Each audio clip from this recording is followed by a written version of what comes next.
Hey, welcome to HOA Karen Cases. Garage went silent. No hum, no warning, just gone.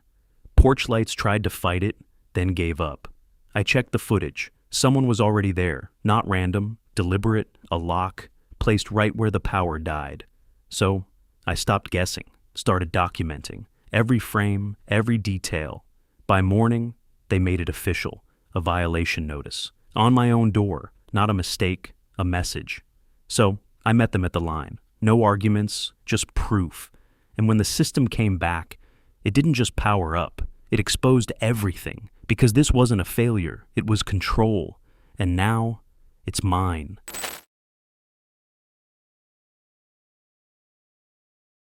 The garage had settled into its usual twilight hum when it happened. One moment, the LED bar on the charger glowed a steady green. The next, it snapped to black. So fast my eyes still registered the afterimage. The sudden silence felt louder than the tools I'd left whirring. No cooling fan, no relay click. Not even the faint transformer buzz that always sat beneath the quiet. A single battery-powered safety lamp flicked on overhead, throwing pale sheets of light across unfinished plywood and the dusty fenders of my electric pickup. Anger rose before reason. Power doesn't die clean like that unless someone kills it. I stepped outside to verify the obvious lie my senses fed me. The porch bulbs tried to ignite. Filaments pulsed orange, collapsed, sparked again, then surrendered.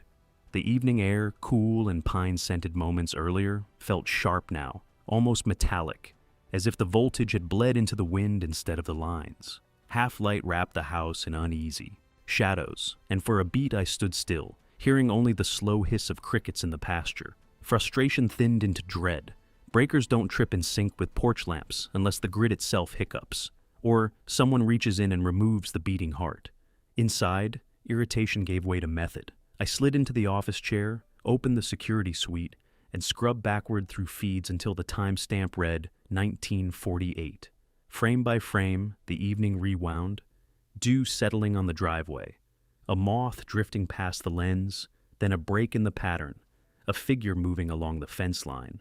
Low resolution turned the person into a charcoal smear, but posture told enough. A deliberate, practiced gait, not the stumbling stride of a wanderer. At the precise second the charger died, the figure paused beside the HOA transformer cage, lifted an arm, and the screen blinked white with the charger's own failure. Confusion fell away. Someone hadn't just cut power, they'd orchestrated a show aimed squarely at me. I leaned closer, letting the monitor light wash my face while the rest of the room stayed dark. Rewind, play, pause. The loop etched itself into memory. Each rerun sharpened determination the way a file edges steel. I toggled the zoom. Grain and noise ate detail, but the brass padlock came into focus, the shackle swinging as the intruder snapped it in place. Even pixelated, I could see the glint. A new lock, not the weather-beaten county original. A slow exhale steadied my hand as I froze the frame, saving it to 3 separate drives. Somewhere in this quiet neighborhood, one homeowner was about to discover I'd seen them in the act. 30 yards from the garage, the transformer cage now sat hidden in dusk. I pictured its chain link glimmering in that final spill of light. Imagine the scrape of metal, the deliberate click as the saboteur secured the lock and walked away. A silhouette only, but human, and that narrowed the field enough. And my anger crystallized into a plan. Catalog the proof, follow the chain of custody, and find out who claims ownership of a brand new brass padlock. The emergency lamp in the garage began to dim, battery life ticking away. I reached for the manual crank, gave it a few steady turns, and watched light fill the corners again. Energy would return. The grid hadn't failed on its own. But when it did, I needed answers ready for the board, the county, and anyone else who thought killing my line would go unnoticed. Somewhere beyond the ridgeline, a coyote called, high and ragged. The sound floated over the darkened roofs like a warning horn. I shut the garage door, the motorless panels sliding heavy and slow, and locked them by hand. Tonight, darkness announced the first strike. By morning, I'd know where to strike back. Morning sun slid across the east-facing windows of my workshop. igniting a lattice of dust motes that floated like solder sparks caught midair. I walked the camera through the doorframe, wood creaking under boots still chalked from yesterday's fence repair. To the left, the commercial-grade Charger stood shoulder-high and square, its screen scrolling a welcome message that felt almost smug in its certainty of purpose. The county permit, blue seal, black signatures, hung in a simple frame above the conduit run. I tapped the glass the way some men tap a horseshoe for luck. $11,000, 48 hours of trenching, and a stack of approvals thicker than the Sunday paper. A personal gamble on what the future of rural work trucks might look like. The unit hummed with restrained power, and for a moment, the only sound was that low electronic heartbeat woven through summer silence. Outside, I launched the drone, letting it rise until the gravel drive became a pale, scar in the sage. From that height, the neighborhood formed a rough horseshoe around shared acreage, each home tethered to the HOA's pair of transformers, like livestock around a trough. Through the controller screen, I painted blue lines over feeders and yellow over the frail reserve loop that was supposed to backstop outages. Those thin yellow veins looked harmless on a map, but I knew they pulsed with the same amperage that ran oxygen machines, well pumps, Christmas lights. Every quiet life support we barely noticed until it failed. Reserve funding sat at 6%, a figure I'd pulled from the last HOA report, and underlined twice in red. One late summer storm, one blown capacitor, and we would all be shaking flashlights at the walls. The drone's camera drifted south, framing picnic tables arranged in neat rows behind the clubhouse. An afternoon barbecue, mandatory community engagement according to the monthly newsletter, was already coiling smoke skyward. I landed, wiped sweat from the controller, and headed down with a tray of sliced watermelon that no one needed but everyone expected. Grills hissed, kids chased each other between lawn games, and over the speakers a local bluegrass station fought its way through patchy reception. Near the buffet line stood Karen, the newly elected vice president of the board, her straw hat tipping at the exact angle a realtor uses to size up square footage. She raised a compostable cup and toasted green savings, listing future plans, LED streetlights, sub-metering, maybe a communal garden, if budgets allowed. Applause followed. She possessed the cadence of someone practiced in winning small crowds. When my turn came to set the watermelon down, her eyes flicked past the fruit to the matte black Charger sticker, still stuck to my shirt. "Impressive piece of machinery," she said, lips pursed as if tasting something overripe. "Hard to beat the torque," I answered, tapping the sticker. Her smile held, but her gaze slid to the parking area where my electric pickup rested under the lone elm. "Hope it fits our aesthetic guidelines," she added, voice light, words weighted. I logged the remark, not yet a threat, but a marker on the horizon. Late light stretched long as I locked the shop that evening. I slid the steel bolt into place, testing it twice out of sudden habit. To the west, thunderheads stacked like battleships, their undersides bruised purple. Wind carried the scent of ozone and distant rain, rattling loose siding on the old feed shed. I stood a moment on the porch, keys dangling from one hand, watching cloud shadows crawl over the pasture. The Charger inside continued its idle pulse, steady green on concrete, an ember waiting for the strike that would try to snuff it out. Somewhere beyond the tree line, a single roll of thunder answered the question I hadn't spoken aloud. I pocketed the keys, felt the first bead of cool rain on my forearm, and stepped inside before the storm could decide whether to break tonight or simply promise trouble for another day.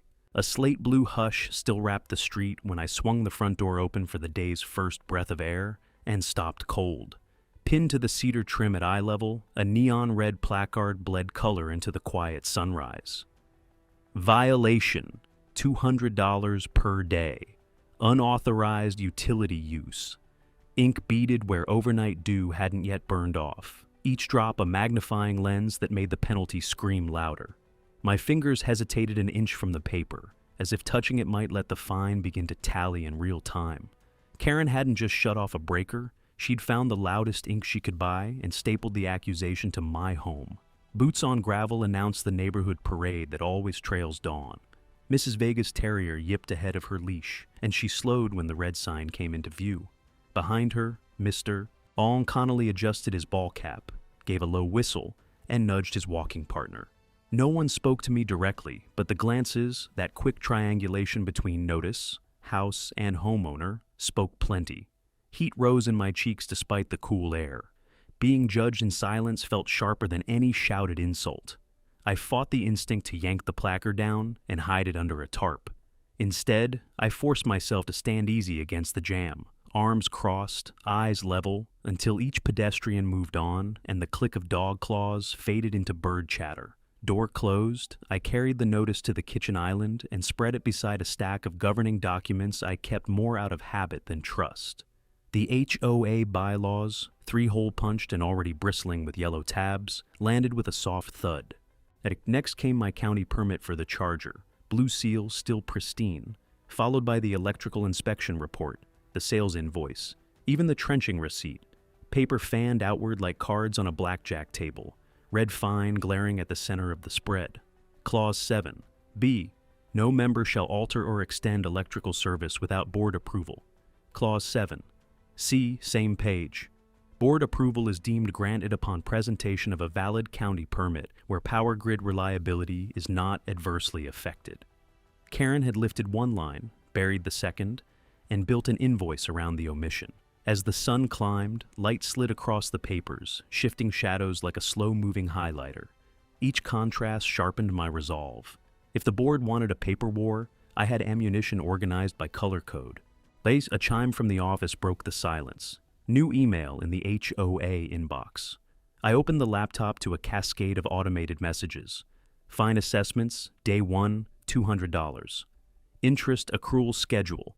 Payment portal login. They stacked like falling dominoes, each subject line a reminder that bureaucracy never sleeps.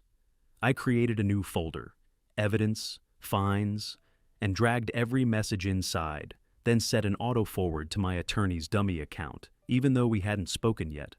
Digital timestamps, intact headers, immutable chain of custody. The board might print fines on carnival paper, but I would answer with metadata. Outside, the neighborhood woke fully, garage doors rolling up, engines turning over. But the morning felt changed, tilted.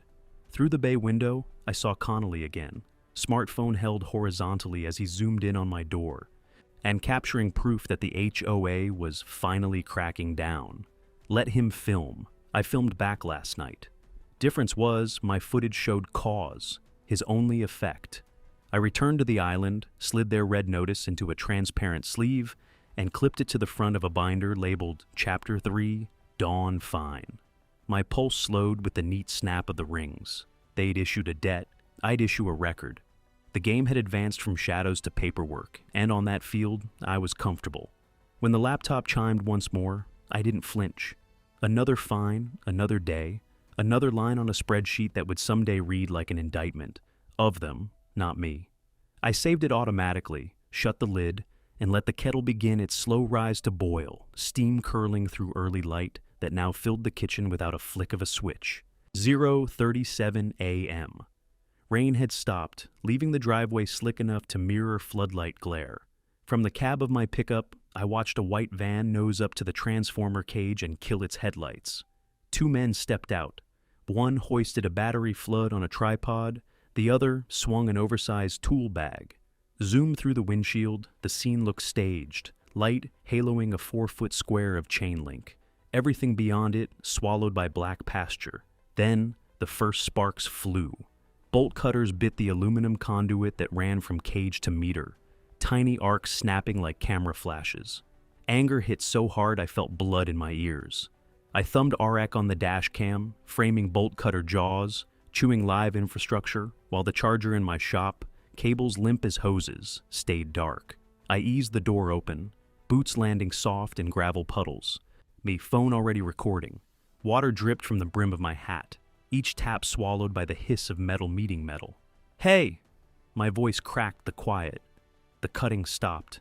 A wiry man in a paint-splattered hoodie turned, eyes bleaching wide in the flat LED glare. I kept the lens trained as he straightened. "County maintenance," he said, accent stumbling over the lie. "County runs fluorescent uniforms and marked trucks," I answered, panning to capture the untagged van. Behind him, his partner hissed a warning, something about time. and pointed at me with the cutters like a threat turned backwards. I stepped closer, camera shaking from adrenaline, floodlight throwing my shadow across the cage. "Who sent you?" The hooded one shifted weight, glancing at the second man, already peeling gaffer tape off the fresh cut. "Why, just orders," he muttered, voice barely above the generator's hum. For half a second I thought he might square up. Instead, he yanked the tripod plug, plunging us into sudden dark. Feet splashed, van doors slammed, engine barked to life. My phone caught taillights fishtailing onto the main road and fading between oaks. Evidence secured. Faces, plates, the conduit severed clean. I exhaled, the breath visible, half steam, half disbelief.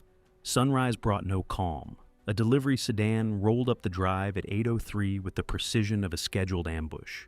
The courier wore the neutral smile of someone who delivers bad news for a living and handed me a cream envelope thicker than a wedding invite. HOA crest embossed in gold, throat tight as I slit it. "Cease and desist," the heading screamed, all followed by paragraphs of legal prose that read like a padlock on ideas. No access to transformer, no repairs, no correspondence except through counsel. Violation carried fines, liens, and threats of board-initiated foreclosure. Karen's signature sat at the bottom beside the title, Vice President Infrastructure Committee, a flourish of ink that felt red even in black toner. Kitchen lights stayed off. No point burning kilowatts from the dwindling backup battery. So, morning poured in unfiltered, showing dust on every surface. I spread the letter atop yesterday's red fine, aligned the left margins, and forced myself to read each line without blinking. Bureaucracy had escalated from neon tags to lawyered parchment overnight. If they wanted a paper barricade, I'd build a battering ram of my own. Down in the basement office, a blank whiteboard waited like fresh drywall.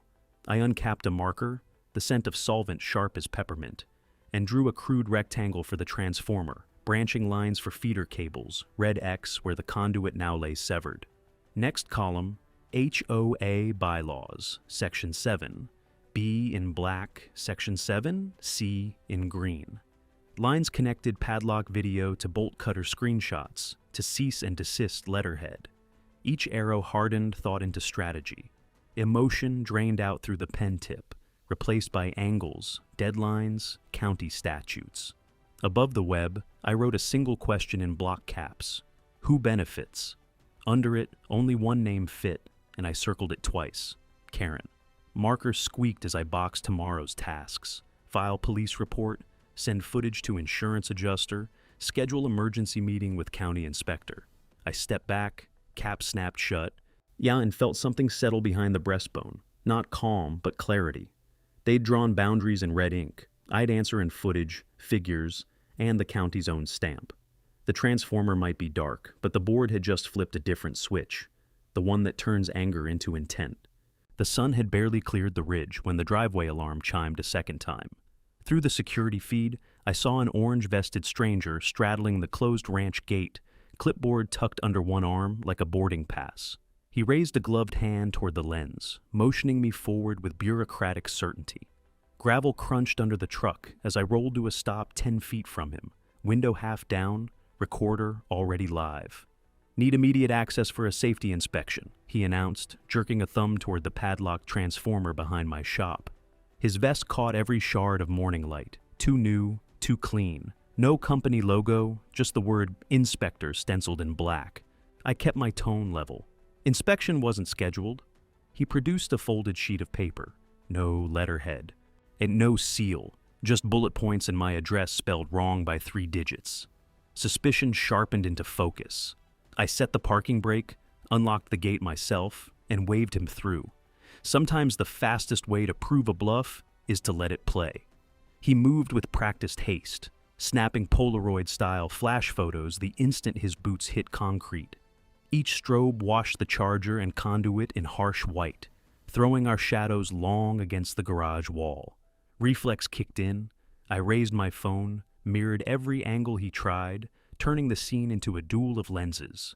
The click-whir of his old camera countered the nearly silent shutter on mine, a percussion that felt absurd under birdsong. He narrated for his own mic, evidence of hazardous wiring, code violations, while never pausing long enough for me to read the clipboard. The performance was good enough for an untrained audience, but the jargon boxed my ears wrong. Real inspectors quote subsections, not generalities. Flashbulbs cooled.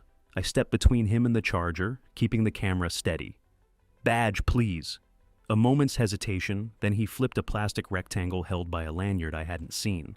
The logo read, "eSafe Solutions. The county contracts only through Tri-State Electrical." Fonts clashed, expiration date blank. "This isn't a county," I said. His gaze slid past me toward the driveway, where an idling sedan waited, engine coughing weakly. For half a breath, he weighed the odds, then snapped the badge shut, muttered, "Talk to your HOA," and retreated. My footage caught the sedan's rear plate just before it kicked gravel and lurched away. Wind stirred the cedar branches overhead, and carrying the smell of cut grass and something acrid, ozone from his flash, or maybe the first whiff of fear leaving his jacket. I reviewed the clip on my phone, mismatched logo, close-up of his face, shutter speeds, every contradiction captured in 4K. Evidence of deception delivered by the deceiver himself. I was still cataloging files when phones pinged across the block like popcorn. A fresh email from the HOA hit my inbox at 10:02 a.m. Subject line, "Urgent Safety Infraction." Karen's prose filled the screen. Residents are advised that the homeowner at Lot 17 obstructed a certified inspection this morning, jeopardizing transformer remediation efforts. Cooperation is essential for grid integrity.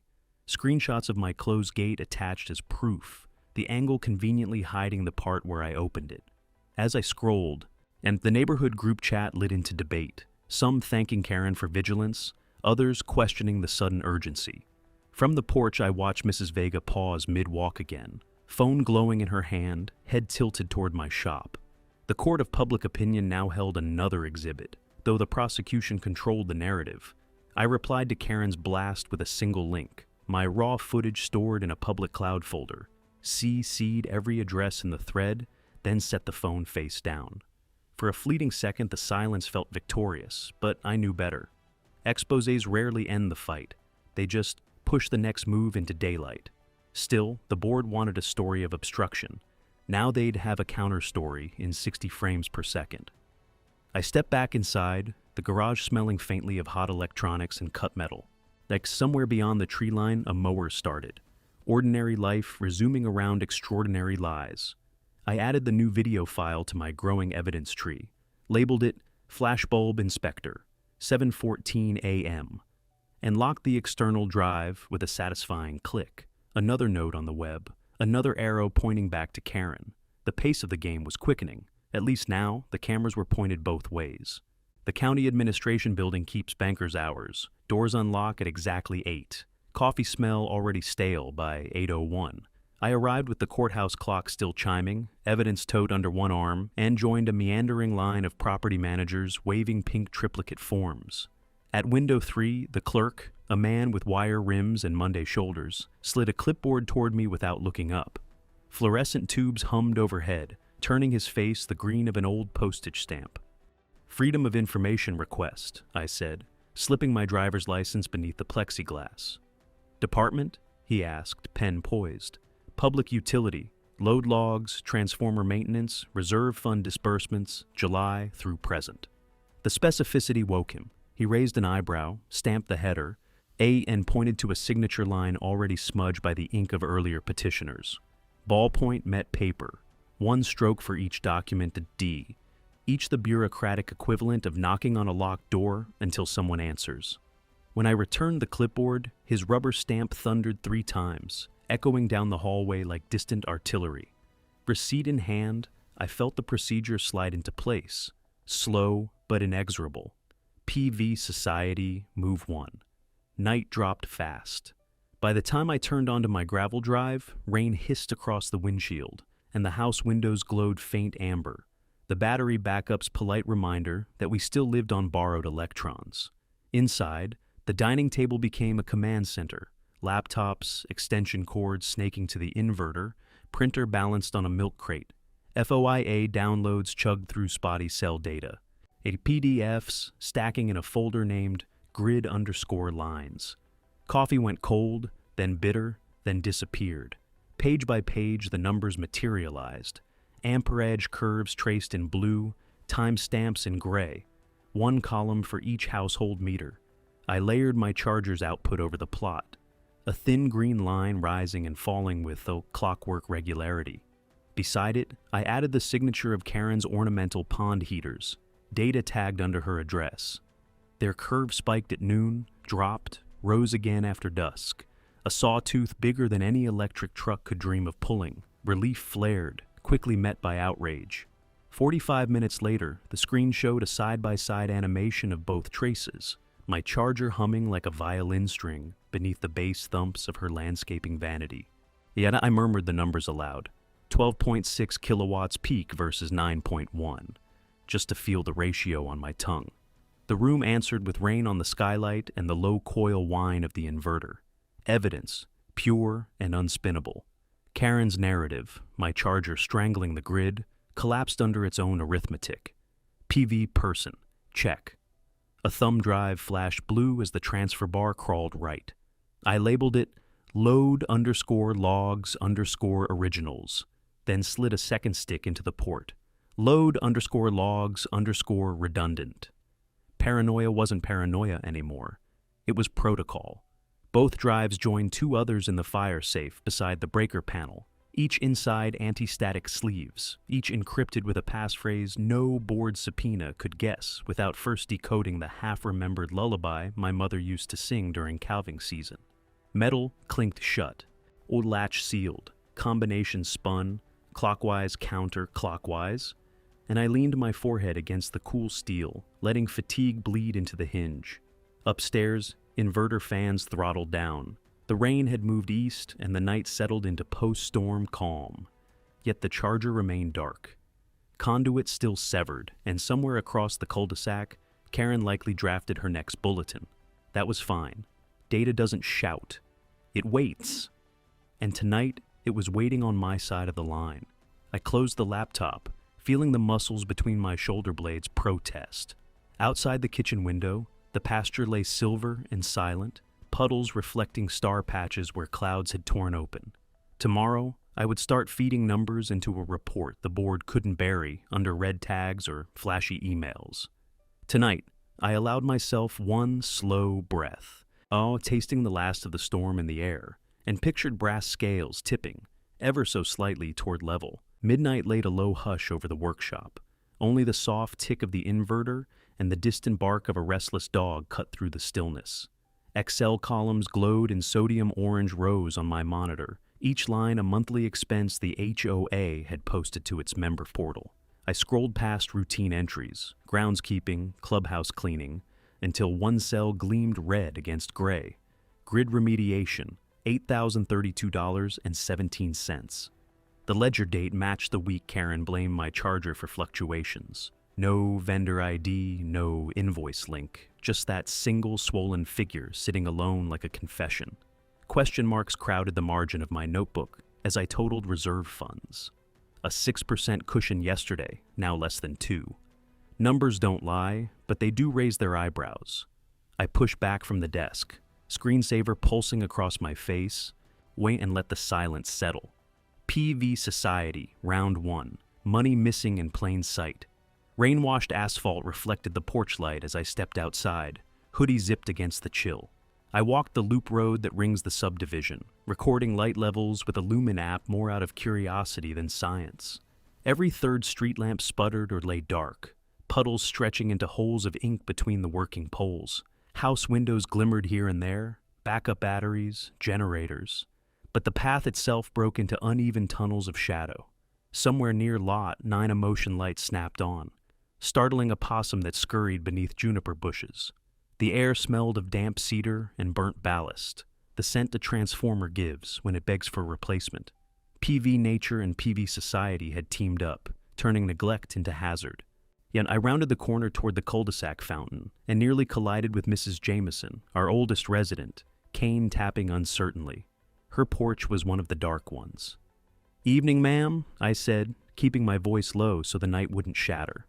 She lifted the cane, pointed at a pothole barely visible in the gloom. "Missed that step yesterday. I nearly broke my hip." I'm logging outages, I explained, holding up my phone. Mind if I take a statement? She glanced at the lens, cheeks flushed with a mix of annoyance and relief. Tell them to turn the lights out is more than an inconvenience. It's dangerous. I hit record. 53 seconds later, she'd recounted the stumble, the unreturned call to the HOA hotline, and the $75 bulb replacement fee still sitting unpaid. And her voice carried the weary cadence of someone long accustomed to being ignored. PV Society, round 2, another witness for the docket. Back home, the whiteboard waited under a single LED clamp lamp. I traced blue lines from the $8,000 expense to a sticky note labeled "Streetlight Failures." Red arrows branched toward screenshots of the cut feeder conduit and Karen's cease and desist. At the center, I pinned a printed still of the brass padlock, a circle drawn around its hardware brand, the same vendor listed on an old maintenance bill Karen approved last quarter. Threads of twine, red for money, yellow for outages, black for physical sabotage, converged on her name. The pattern formed a web tight enough to catch something far larger than a single violation notice. A thrill hummed under my ribs, not triumph, but momentum. Amy's evidence no longer sat in isolated folders. It talked, answered back, contradicting the official story. I stepped away to take in the board from a distance, a visual indictment lit by one uncompromising lamp. In that hard pool of light, the arrows felt less like lines and more like fuses, each waiting for the spark of a public meeting or a quietly served subpoena. In the loft above the shop, the wind picked up, rattling tin flashing along the eaves. I capped the marker, snapped a photo of the board for off-site backup, and wondered how loudly $8,000 might speak when translated into cold numbers on a projector screen. Outside, a lone streetlight flickered, fought, then died, pushing the pasture edge into darkness. Tomorrow it would be another data pull, another affidavit, another knot tightened. Tonight, the storm clouds gathered where figures and facts collide, and for once the fulcrum of power felt like it might tip toward truth. The storm had spent itself by dawn, leaving the pasture rinsed and shining under a clean blue. In the office, I flipped through a binder until the stiff parchment of my original permit slid free. Bottom right corner, blue ink signature, looping and confident. L.D. Ramirez, Senior Electrical Inspector, 2019. The name felt like a lifeline across 4 years and a widening gulf of HOA hostility. I dialed the number printed below. 3 rings later, a gravelly voice answered, half awake, half curious. "This is Ramirez." I inhaled once. "Your signature's on EV permit 04-19-762. The installation's been tampered with by parties claiming HOA authority. Need an official site review." Silence, papers rustling. "That's my stamp. I'll be there before lunch." The call ended with the click of a man who measures words like wire gauge. And so I slipped the permit into a plastic sleeve, slid it into my evidence tote, and felt cautious hope stir beneath the fatigue. Ramirez arrived at 11:47 a.m., county seal on the tailgate of a mud-splash pickup, clipboard laminated against drizzle that had started again. He greeted me with a nod, no small talk, and walked straight to the transformer cage. The brass padlock gleamed new against the weather-dulled chain link. His eyebrows lifted as he traced the serial number with a gloved thumb. "Padlock isn't a county issue," he muttered, voice flat as a level. A laser thermometer followed, documenting ambient temp of the severed conduit ends. He knelt, held a tape measure against the gap, and photographed the cut from 3 angles while I mirrored each shot on my phone.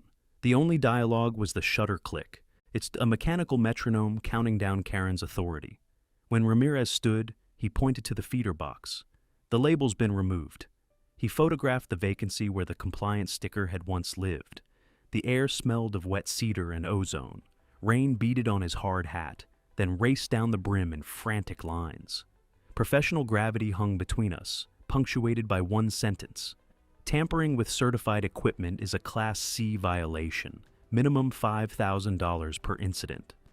PV person, authority versus Karen, etched in black and white. Inside the inspector's truck, the dashboard clock ticked past noon. Ramirez balanced a rugged laptop on the console, fingers moving with courtroom precision. He entered my permit number, cross-referenced transformer IDs, and selected a drop-down that read, Responsible Entity Homeowners Association. A portable thermal printer whirred to life, spitting carbon copies that smelled of warmed plastic. He tore the top sheet, handed it over. Notice of electrical infraction, immediate liability. Assigned to Greenwood Bluffs, hoaexposed, HOA. Pen scratched as he signed, his initials nodding the document closed. Deliver this to your board president, he said, slipping the yellow duplicate into a manila envelope addressed to the county clerk. Rain drummed harder on the windshield, isolating the cab in a cocoon of white noise. Beneath that rhythm, I felt the weight of bureaucracy pivot. Fines, legal fees, mandated repairs, no longer mine to shoulder. PV Society had shifted its crosshairs. Evening edged in, light thinning to pewter when my phone chimed. And urgent board session requested. 7 p.m. Sender, Karen. No subject, just the terse body text. Attendance mandatory. Agenda, transformer remediation. I stood at the workshop doorway, an email glow reflecting off puddles where the gravel lot should have been dust. Overhead, swallows dipped through cool air that smelled of turning soil and coming change. For the first time since the charger went dark, quiet felt less like defeat and more like the held breath before a verdict. Somewhere in the clubhouse, Karen was recalculating, her confident narrative buckling under the county's blue ink authority. I saved the message, backed up the citation scans, and watched dusk settle over streetlights that refused to ignite. Silent witnesses to budgets bled dry. In the fading gray, I sensed the line of power shift, subtle but permanent, like a breaker resetting after a surge. Tomorrow would bring confrontation. Tonight, the grid of evidence finally pulsed with its own steady current. Dinner had just begun to hiss in a cast-iron pan when the range lights blinked once, twice, then surrendered. The induction coil died mid-sizzle, leaving the steak stranded in gray silence. Overhead, the single LED bulb quivered like a candle running out of wick and fell dark with it. I held still, spatula halfway to a flip, listening to the unstitching of the house, fridge compressor winding down, inverter relay clicking futilely, silence crowding in from the hall. Beyond the window, the horizon retained a shred of crimson twilight, but inside, everything went flat. No hum, no heartbeat, only the pop of cooling metal and my own pulse ticking faster. I reached for the flashlight clipped to the breaker panel, thumbed it on, and watched the beam slice the room into islands of white and shifting shadow. Mailboxes the next morning carried glossy, full-color newsletters, still damp from the press. Across the top, keeping our grid safe, a community update. Karen's byline floated under a photograph of the transformer cage draped in yellow caution tape, padlock front and center. She wrote of rogue appliances jeopardizing collective stability, cited anonymous experts who warned brownouts could intensify unless non-compliant chargers were removed. My name never appeared, but the silhouette in her stage photo wore my hat, my stance, my shop in blurred focus behind it. Neighbors flipped pages with furtive glances, pretending interest in HOA bake sale dates to mask quick scans of the accusation. I read my copy aloud into the phone camera, line by line, sarcasm soft, but sharp enough to whistle through the text, and posted the recording to the same shared drive that now housed cut conduit photos and county citations. By dusk, the cul-de-sac resembled a campsite more than a suburb. Porch clusters formed under battery lanterns, arcs of flashlight beams crisscrossing like slow searchlights. I carried a folding chair to the center of the gravel circle, set it down without speaking, and waited. One by one, residents joined, Connolly clutching a propane lamp, Mrs. Vega wrapped in a quilt, Jameson leaning on her cane. Words started low and careful. Missing refrigeration, spoiled groceries, medications edging warm. Someone muttered that the board had spent thousands on grid remediation, yet failed to change a single ballast. Another offered that perhaps the charger in my shop truly was the culprit. Karen's emails sounded convincing. I opened my phone, projected the county inspector's citation onto the side panel of Connolly's truck. Blue text glowed. Liability assigned, Greenwood Bluffs, HOA. Silence thickened, then fractured into suppressed expletives. Accusations shifted from my driveway to the clubhouse ledger. The circle of light tightened around a common enemy who wasn't present to defend her story. A sudden hush broke the momentum. Down the street, in the single window still lit by a battery string, a child sat cross-legged at a kitchen table, screen glare whitening her face. She hunched closer to the phone, balanced against a jar, pencil moving in short strokes, erasing. Trying again, math problems illuminated by 15% battery and falling. I lifted my own beam, played it across the asphalt like a signal, and her mother raised a hand in thanks. Around me, lanterns dipped in synchrony as batteries drained, our impromptu town hall shrinking with every passing minute. In that small pool of failing light, the stakes clarified. This wasn't just about fines or personal grievance. It was about a neighborhood's right to basic continuity. The brownout deepened into full darkness, overhead clouds smothering any hint of moon. We dismissed the meeting wordlessly, chairs folded, lanterns snapped shut. I stayed behind, eyes adjusting until the sky opened wider than the ground beneath it, an ink field pricked by cold stars. Somewhere out there, electrons zipped along high voltage lines, untouched by HOA politics, free of brass padlocks and doctored budgets. I let the Milky Way settle over aching shoulders, flashlight off, and formed the vow into words only the night could hear. Every ledger line, every missing dollar, every manufactured lie would surface under light as clean and relentless as the starlight overhead. No more reacting. From here on, I would set the tempo. Wind brought the cedar scent down slope, cool and resinous, and with it a calm resolve. The grid might be strangled tonight, but information flowed, and I held its tap wide open. I turned toward the house, stars shifting with me, and walked back across gravel that glittered where dew already formed, each droplet catching starlight like a seed of the current I intended to restore. The first blow landed with a hollow knock that echoed through drywall like a judge's gavel. When I opened the door, the morning fog was still clinging to the porch rails, and a process server, in a gray windbreaker, stood framed by mist. He asked my name, confirmed the address, then pressed a thick envelope into my palm, a motion mechanical yet final. The green return receipt sticker winked beneath the HOA crest. His shoes squelched on wet cedar as he pivoted away, leaving only the fading crunch of tires on gravel. Inside, the kitchen smelled of last night's coffee. I slit the envelope along the fold, fingers steady by habit, not by calm. Complaint for injunctive relief and damages. They wanted the charger decommissioned, transformer repairs reimbursed, attorney fees recovered, and any accrued fines recorded as a lien. As PV society had escalated from fines to siege paperwork, and the battlements were my mortgage. The attorney's office occupied a single second-floor room above a shuttered thrift store, shades half-drawn against mid-afternoon glare. Fluorescent ballasts flickered, giving the space an aquarium pulse. Marisol Chen, J.D., Energy Law. Pro Bono Clinic greeted me with an index finger still poised over a stack of statute books. She moved a desk lamp until the lawsuit pages lay beneath a cone of yellow light, her brow furrowing as she read. Strategic lawsuit, she said finally, tapping the margin. File it, freeze you with fees, force a settlement before discovery. I leaned forward, the chair groaning. Can they bankrupt me that fast? They're counting on it. She slid the packet aside, revealing a notepad covered in looping shorthand. But if the county citation stands, their claim of damages evaporates. Her tone carried the calm of someone accustomed to bigger sharks than an HOA board. PV person shifted. An ally now stood between Karen's signature and my house. 2 days later, we walked marble corridors that smelled faintly of copier toner and floor wax. Courthouse records wing, 1970s annex. Marisol guided me past rows of beige filing cabinets to a workstation, where microfilm scanners hummed like distant bees, case after case unfurled on screen.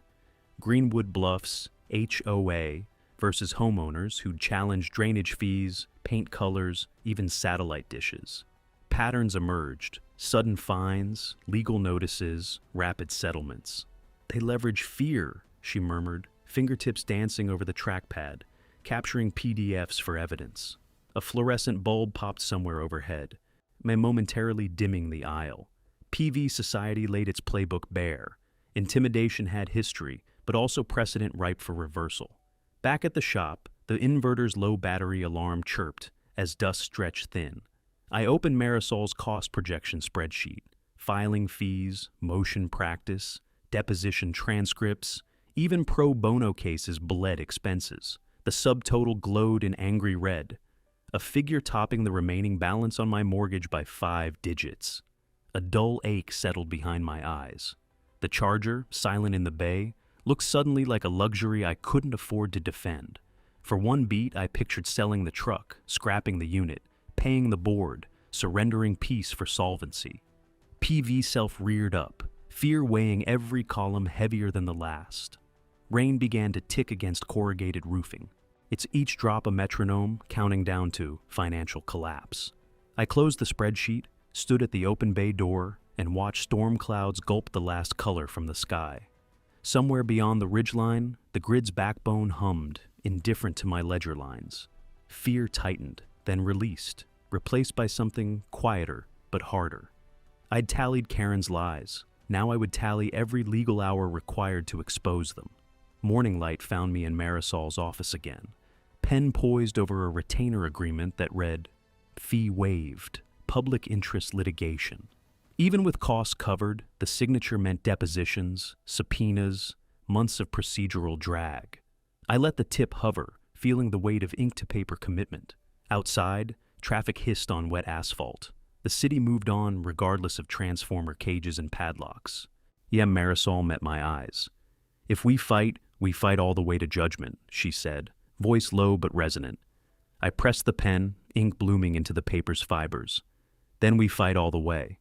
The final curve of my name felt like the closing loop of a circuit restored. PV self resolved into steady current, fear now rerouted into action. The pages slid into a crimson file folder, stamped Defendant, Lot 17. Marisol locked it in a drawer, the click echoing like a breaker switching on. Outside, clouds thinned to pale silver, and a thin band of sunlight found the window, tracing a bright line across the desktop. The first unbroken line I'd seen in weeks. The inbox pinged at 6:07 a.m., earlier than any HOA business ever lands. Subject: Notice of electrical infraction. Immediate liability. Sender: County clerk, CCing every board member. I hit the screen record, mouse hovering as the first reply, Karen's, arrived in 45 seconds. Urgent: Need clarification on scope and appeal options. Another ding, Treasurer Parsons. Projected impact on reserve. A third, Secretary Ellis, already forwarding the notice to legal counsel. My monitor flickered like a slot machine, each new thread a frantic cherry spinning past. I watched names pile into the tow field, maintenance lead, landscape subcommittee, even the social events chair, anyone who might shield Karen from the blast radius. Anticipation hummed under my ribs. PV society was cannibalizing itself in real time, and every timestamp fed the evidence archive. By mid-afternoon, the board staged a walkthrough at the transformer cage, ostensibly a fact-finding visit. I parked across the cul-de-sac, the camcorder resting on the dash. Karen arrived last, heels clicking on asphalt, clipboard tight to her chest like a life vest. The county inspector, Ramirez, met her at the padlock, citation copy in hand. Sun angled low, turning chain-link shadows into prison bars across the gravel. He pointed to the brass lock, then to the code section highlighted in yellow. Karen tried to smile. Her jaw twitched instead, muscles fluttering under skin that had grown 2 shades paler than her usual board meeting bronze. No words reached my mic, but posture told the whole paragraph. Ramirez's shoulders square and still, hers tightening, shrinking, each then snapping into a curt nod as she scribbled in acknowledgement. Authority challenged, PV person rendered in a single, clenched exhale. An hour later, my phone vibrated so often it skittered across the workbench. First text: Connolly, forwarding an email titled, Emergency Transformer Fund, Member Contribution Urged, $25, requested to expedite county compliance. Next, Mrs. Vega's screenshot, same plea, but with failure to donate may delay lighting repairs.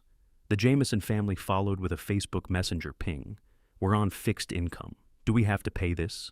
I captured each message, naming files donation push_1_2_3 until the folder looked like a deck of marked cards. The alliance widened without a word from me. Neighbors were connecting dots faster than Karen could spin new ones. PV society again? Loyalties shifting like a tide away from her shoreline. Just before dusk, the landline, silent for years, rang. Caller ID, County Herald. I let it buzz twice, heart ticking faster than the ringtone. The fight was poised on a knife's edge. Publicity could tilt it toward daylight, or drag it into clickbait chaos. I answered, "This is Jess Nolan with the Herald. Sources say your HOA is facing county penalties for tampering. Care to comment?" My thumb hovered over the record button on a standby audio app. "Off the record," I said, buying a breath. Silence pulsed in the line. I pictured Ramirez's citation, Karen's donation emails, the neighborhood in half dark. Exposure felt both liberating and combustible. "Send your questions by email," I added, "and include your editor in CC. A neutral promise, not confirmation, not denial. A PV self-wrestling caution versus the potent lure of sunlight." Night settled. I cleared the dining table, unboxed the binders shipped from the print shop, spine labels in bold, funds. Outages, fines, legal. Each cover glinted under the overhead lamp. Plastic sheet protectors, already fat with exhibits. I laid them out, military neat, then dropped the latest downloads into color-coded tabs until the weight of paper made the oak surface groan. Finally, I added one more slim volume, blank for now, labeled Press, an acknowledgement that the story had expanded beyond cul-de-sac borders. When the last binder clicked shut, the house fell into the hush of machines idling on stored charge. I stood back as studied the lineup, hardcover proof that outrage could coalesce into armor. Tomorrow these books would travel to the emergency board meeting, and thudding onto a folding table loud enough to drown any accusation of non-compliance. My breath came slow, steady, as if matching the rhythm of stacked documents cooling under lamplight. Outside, a single street lamp flickered, caught itself, and stayed lit, holding the night at bay just long enough for me to believe the grid still remembered how to endure. The outage struck again at 5:42 p.m., a deliberate curtain call. Seconds later, my phone buzzed with a board-wide text. Emergency session, 6:30 p.m., community center. No agenda, no niceties. I grabbed the evidence binders, 2 lanterns still on half charge, and drove the quarter-mile through a subdivision glazed in dusk. The center's windows yawned black, except for thin green glow sticks taped to aisle seats, an improvised runway guiding us to plastic chairs. The air smelled of damp plywood and melted candle wax. Battery fans pushed warm currents that died before they reached the back row. 40 homeowners clustered like refugees, every face part shadow, part quiet fury. Karen stood at a folding table up front, clipboard ready, lantern halo ringing her silhouette. Bull PV society had convened under literal blackout, nothing symbolic about it. I unzipped the projector case, set the tripod dead center, and let the fans spool up. The extension cord snaked to a car inverter outside. A hush followed the whine of capacitors charging. First slide bloomed onto cinder block. Twin graphs, blue for total neighborhood load, green for my charger, red for ornamental pond heaters. Numbers spoke louder than any narration. Green never climbed higher than the other two. Murmurs rippled, echoing off bare rafters. Second slide, ledger screenshot showing grid remediation. $8,032.17 circled in yellow. Someone hissed. Another neighbor uttered a curse too soft to carry. I kept my focus on Karen, her expression flickering between resolve and recoil as each chart detonated old talking points. Then public confrontation, PV person, played out in pie charts and negative balances. Karen cleared her throat. "These figures lack context." Before she finished, the side door banged open.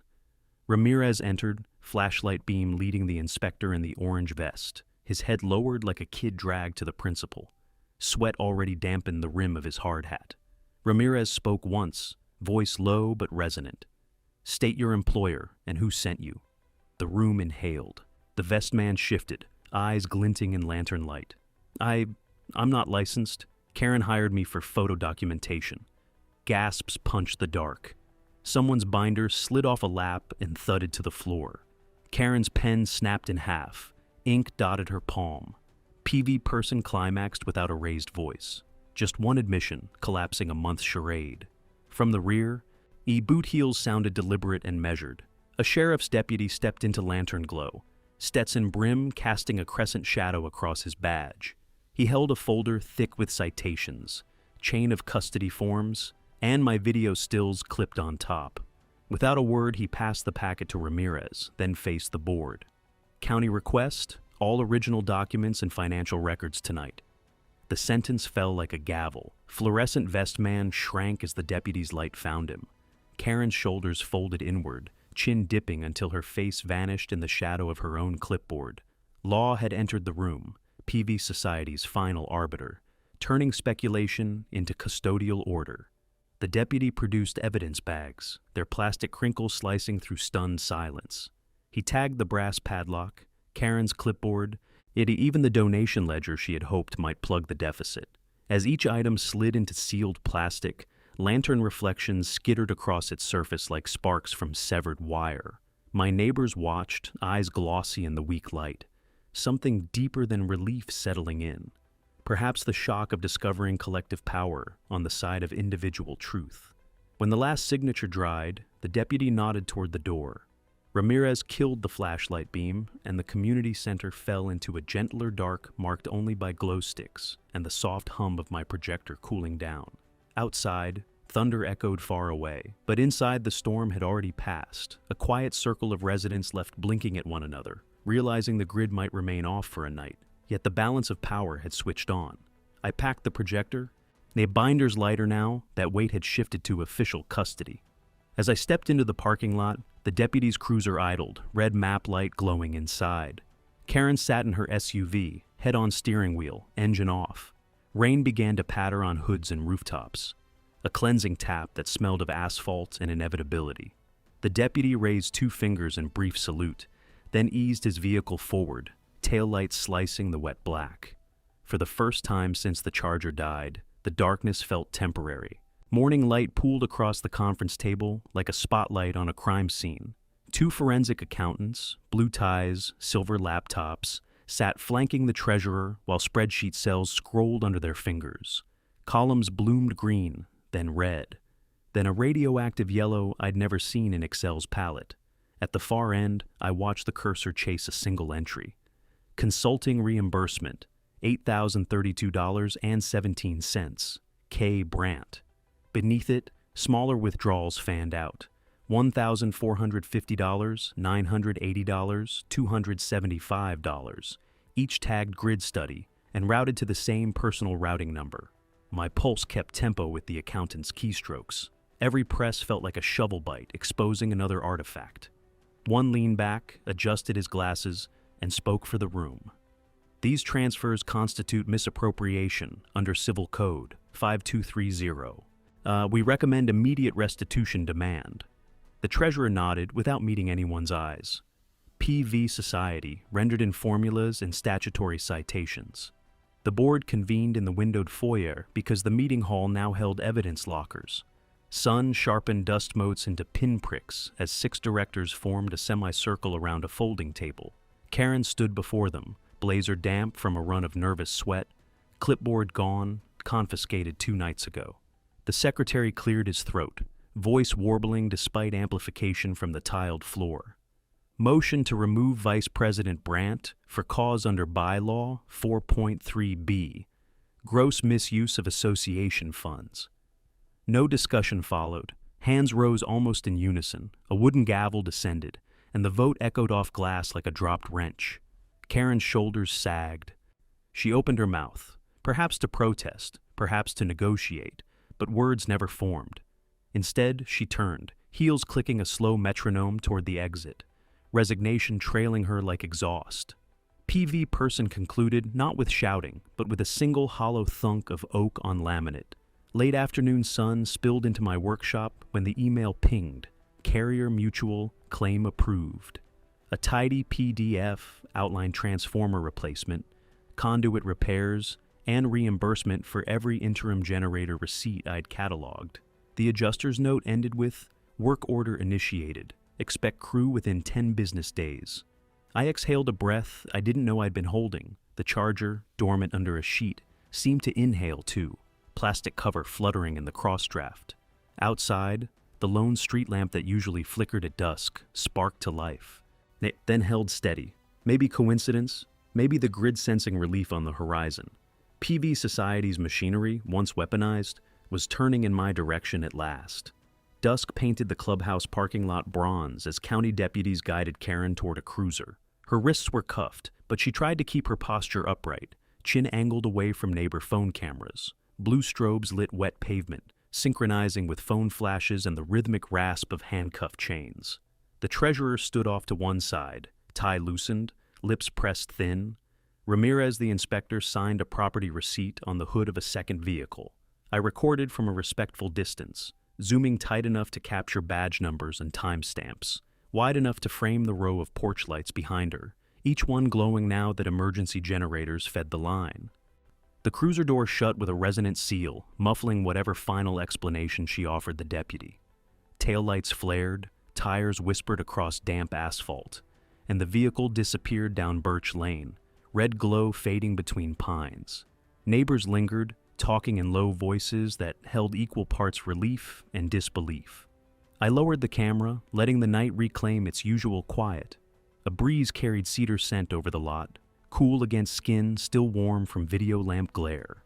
Somewhere overhead, a transformer hummed, not sputtered, and the sound felt like the world knitting itself back together, one copper coil at a time.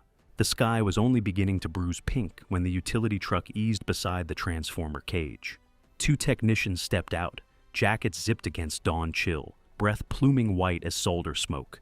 I set the camera on a tripod, framing their gloved hands as they guided the new core into place. Fresh enamel, copper still bright enough to catch sunrise and mirrored streaks. One tightened the final lug with a torque wrench. The click crisp and certain. He glanced over, offered a nod. I crossed the gravel, shook his hand, felt rough calluses and quiet competence. No speeches, just that small exchange of voltage from one pulse to another. The cage door closed with a clean clang, a boundary restored, not a prison.